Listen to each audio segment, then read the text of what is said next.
Oakland, Calif. The Celtics were supposed to be the backup plan. The bridesmaid.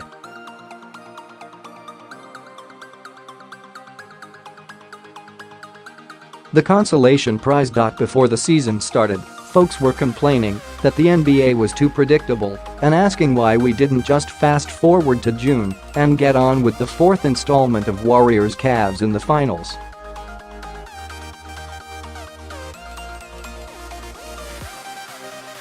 My, how things have changed. It's rare that regular season games live up to the hype, but the nationally televised primetime matchup between the Warriors and Celtics did exactly that on Saturday.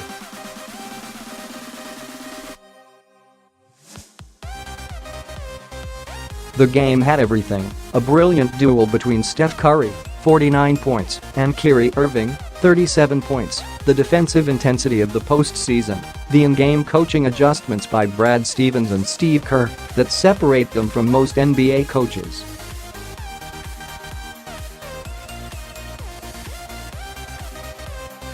It felt like a playoff game, Kerr said after his team's 109-105 win. High-level stuff, great defense, both teams playing incredibly hard, and smart, not a lot of turnovers.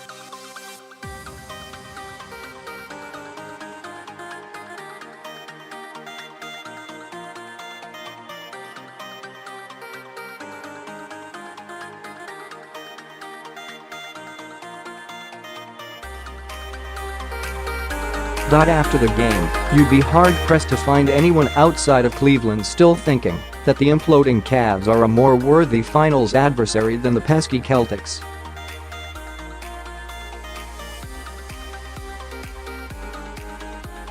Of course, it helps that the Cavaliers are in the midst of an epic free fall, losers of 10 of their last 14 games, accompanied by daily drama more characteristic of a reality TV show than a defending Eastern Conference champion.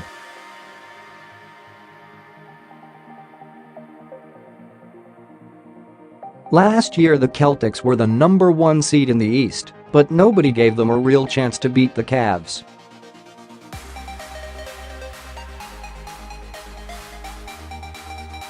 Even this year, after they raced out to a 16-2 start following a horrific season-ending injury to Gordon Hayward, arguably their best all-around player, the Celtics making the NBA Finals would still be considered a disappointment, second fiddle to the Warriors-Cavs matchup we were all hoping for.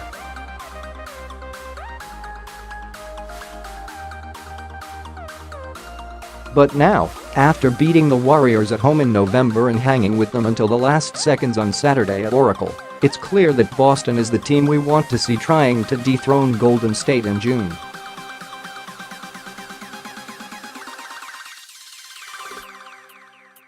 Provided everyone stays healthy, the Warriors would still be heavily favored, but the Celtics have shown enough in their 2 matchups this season to prove that they might have a better shot at a more competitive and more entertaining NBA Finals.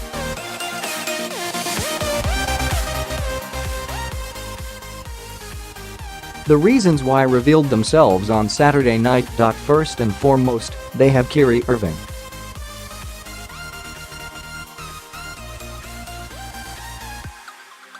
He's a bucket getter who negates the quality of the opposing defense.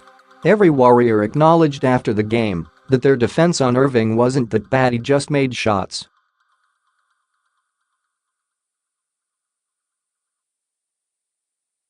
Kyrie being Kyrie.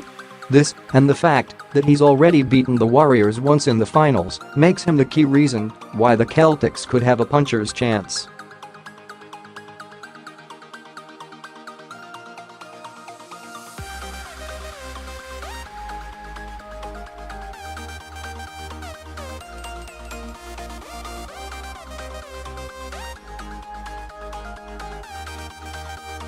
They held the Warriors to their second lowest point total of the season, 88 points, in the win in Boston, and on Saturday they contained Kevin Durant and Klay Thompson to a combined 10 for 30 shooting from the field and 1 for 9 from three-point range.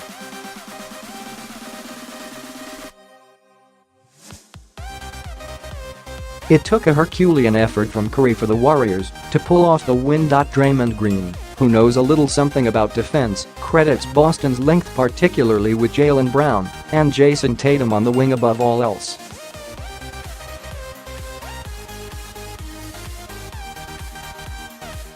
When you got two guys on the wing 6'8" or 6'9", whatever they are, that type of length helps a lot," Green said.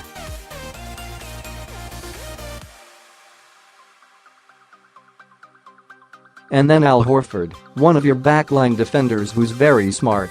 Kyrie, who over the last couple of years has stepped his defense up a ton and started to take on those challenges and has become a good defender.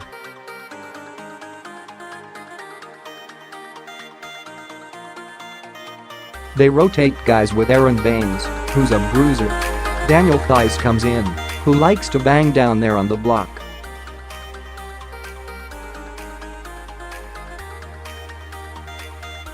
That helps.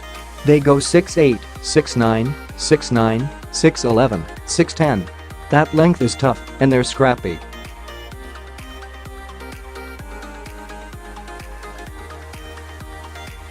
They also have the NBA's coaching wonderkind. The man responsible for leading a team with mostly new players, a team without their prized office and free agents signing, to the best record in the Eastern Conference.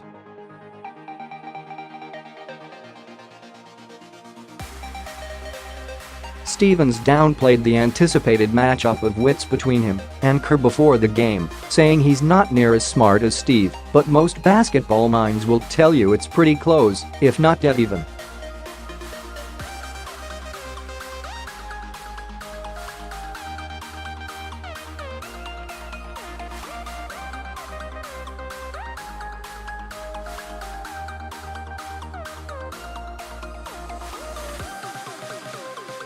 And then there's the Hail Mary. The high-stakes wildcard, the slight glimmer of hope that Hayward will somehow make it back onto the court for a potential finals matchup.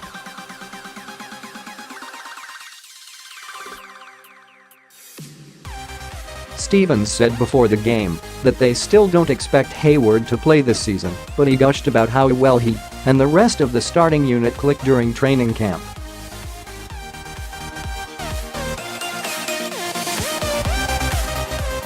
That group was flying around, communicating and covering for one another as well as any group that I've ever been around in 2 weeks, Stevens said.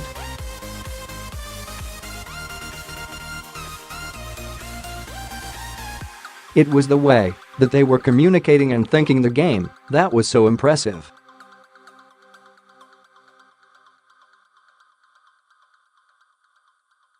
While a Hayward return is unlikely, it could give the Celtics the extra oomph to have a real shot against the Warriors.